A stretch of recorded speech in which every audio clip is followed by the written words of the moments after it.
Quand il fait chaud, très chaud, «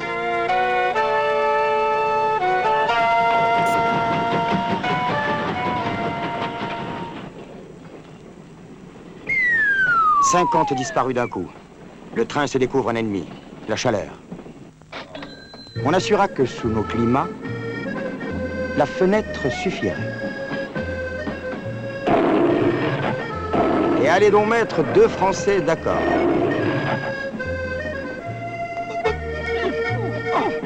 La démence précoce guettait le pays. Pour échapper à la triste alternative de la fonte ou de la folie, on pouvait battre de l'éventail. Il y avait l'Orient Express, bien sûr, mais c'était cher, c'était du luxe, et avec la crise, tout s'en va. Bref, prendre le train en été, c'était l'aventure à ses risques et périls. À ses risques et périls. À ses risques et périls. En même temps, les forces du progrès multipliaient les automobiles. Le spectre noir du déficit croissait au fur et à mesure que les routes bouchonnaient. La SNCF risquait de fondre, faute de savoir garder ses voyageurs au frais. Les bureaux d'études ont planché et il est né. Il a les yeux de sa mère. C'est son père tout craché.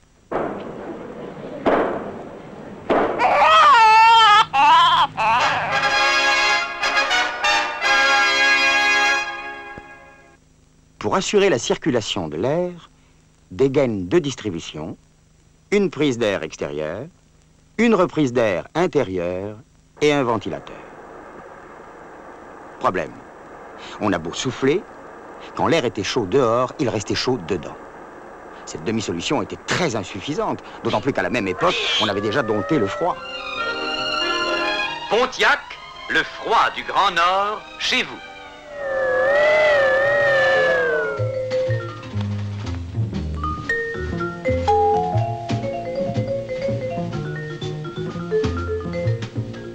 On s'est penché très sérieusement sur la question. Soit une bouteille placée à refroidir. On peut constater que dans le même laps de temps, derrière, ça chauffe. Pourquoi? Dans ces conduites circule un fluide spécial qui a retiré la chaleur de la bouteille et l'a déchargée derrière. C'était génial. On a adapté. Le bac à glace se loge dans le circuit d'air. Pour être efficace, on piège la chaleur de l'air sur la plus grande surface possible. 70 mètres carrés repliés en ailettes, comme dans un radiateur automobile. L'air se répartit sur le bloc. Le fluide absorbe la chaleur, passe dans le compresseur et la décharge dans le condenseur. Pour augmenter le rendement, même principe. Là encore, on adjoint un bloc radiateur soufflé par des motoventilateurs. Le fluide déchargé retourne à l'évaporateur.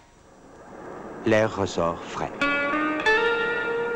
Désormais, entre chaud et froid, c'est une histoire d'amour. Pour notre plus grand bonheur, grâce à la reprise d'air intérieur, l'air qui arrive sur l'évaporateur est moins chaud. Grâce à ce petit volet commandé par un servomoteur, quand il fait vraiment trop chaud dehors, l'admission d'air intérieur plus frais est privilégiée. Un filtre au niveau de la prise d'air extérieure et un en amont de l'évaporateur nous protège de la poussière. Notre production d'air frais est distribuée dans les voitures par des éjecto-convecteurs. La tuyère d'éjection crée une aspiration qui assure en même temps un brassage efficace et une sensation d'air agréable. C'était encore une fois compté sans les passagers. Le métabolisme humain étant ce qu'il est, ils expirent de l'air vicié qui pollue l'air ambiant. On l'extrait par 2 gaines partant des WC et aboutissant au convertisseur statique, véritable centrale électrique qui fournit en énergie tous les éléments de la voiture. Au passage, l'air vicié entraîne avec lui la chaleur dégagée et est expulsé. La boucle est bouclée, rien ne se perd, tout se transforme. Le paradis.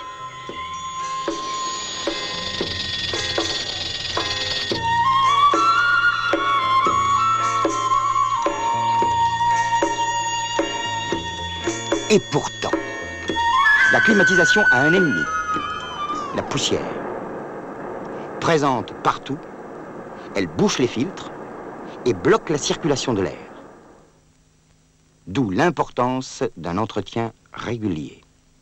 Le filtre a un sens. Il arrête d'abord les grosses poussières, les moyennes, les petites.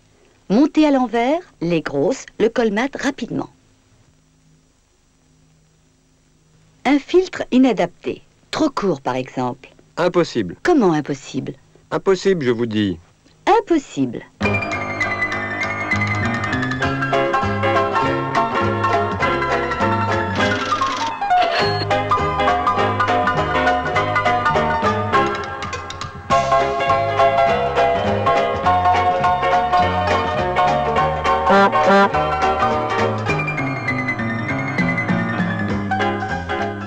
Il n'y a rien qui vous choque. Bah, qu'est-ce que vous voulez que j'y fasse? C'est de la faute au constructeur, il y a plusieurs types. Mon Dieu. Pourquoi faut-il que ça soit toujours la faute des autres? En tout cas, la poussière encrasse l'évaporateur, ralentit les échanges de chaleur, le bouche et le circuit disjoncte. Il faut le nettoyer à l'air comprimé. L'intervention est délicate et longue.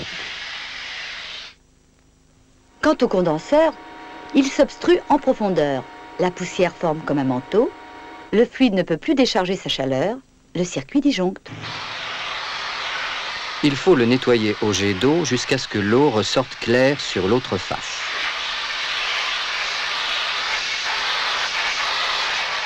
C'est long et parfois fastidieux.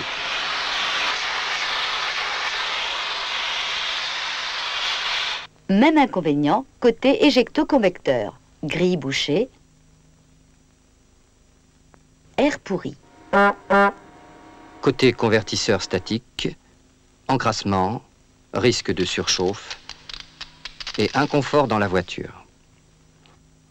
Malgré toutes ces précautions, une poussière résiduelle s'accumule dans les gaines que l'on doit nettoyer périodiquement sous peine de réduire la prévention à néant. La climatisation est une lutte dont vous faites tous partie.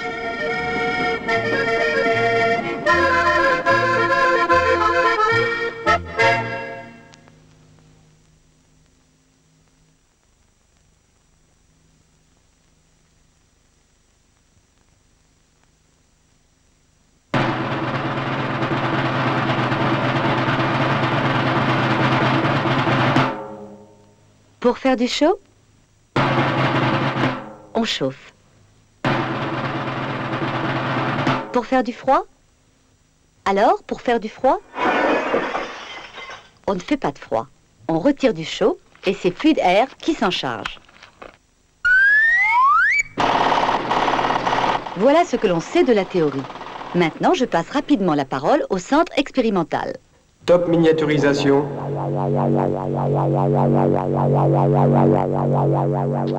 Un homme réduit à la taille d'une molécule va être injecté dans un circuit frigorigène R12 d'une voiture Corail. Contact visuel interrompu. Poursuivons en contact électronique. Agent R, m'entendez-vous? Agent R, m'entendez-vous? 5 sur 5. Parrain au transfert d'embouteille accumulatrice.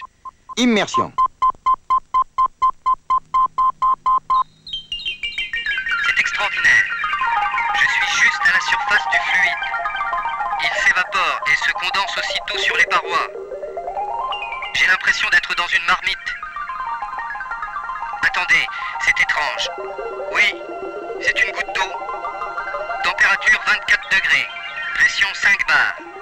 Paré pour la phase suivante, à vous. Selon les informations de la sonde de température extérieure, de la sonde d'air soufflé, de la sonde de reprise d'air, de la sonde de pente, le régulateur de température déclenche la mise en route du circuit. Top, mise en route. La vanne solénoïde s'ouvre. Je suis emporté. Ma vitesse diminue. Demande position. Filtre déshydrateur. On dirait une pierre ponce. Nous allons passer dans les trous. Oh, la goutte d'eau a été comme mangée. À moi de jouer.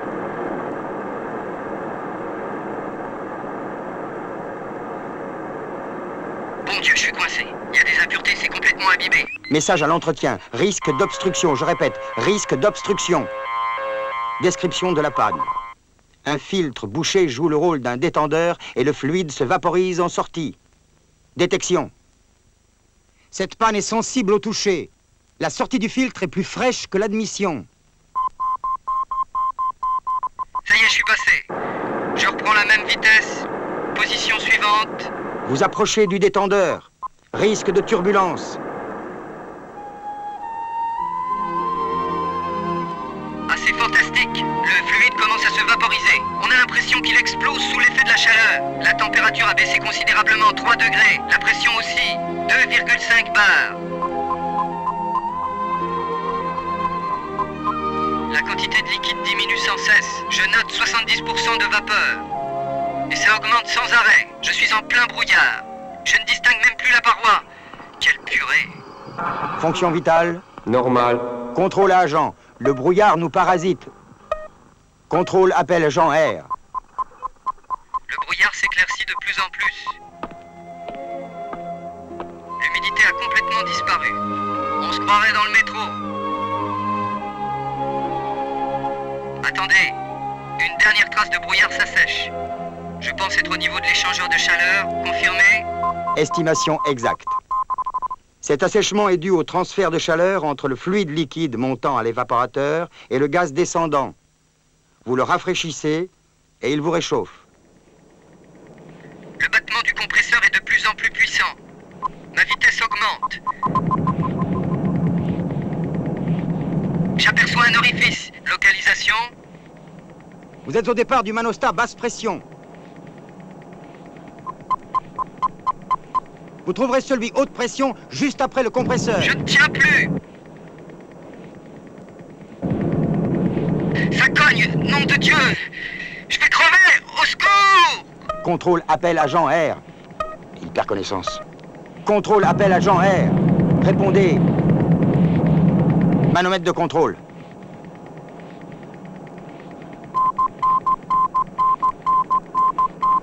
Le condenseur est encrassé. Enclenchez tous les motoventilateurs. Contrôle appel agent R. Contrôle appel agent R. La pression baisse. Oh, j'ai eu chaud. Température 50 degrés, pression 11 bars. Vous arrivez dans le condenseur. Envoyez image. Ça y est, le fluide se condense. Les premières gouttes se forment. La proportion de liquide augmente, 40% pour 60% de gaz. La température baisse, la pression reste la même. Température 40 degrés, pression 10 bars.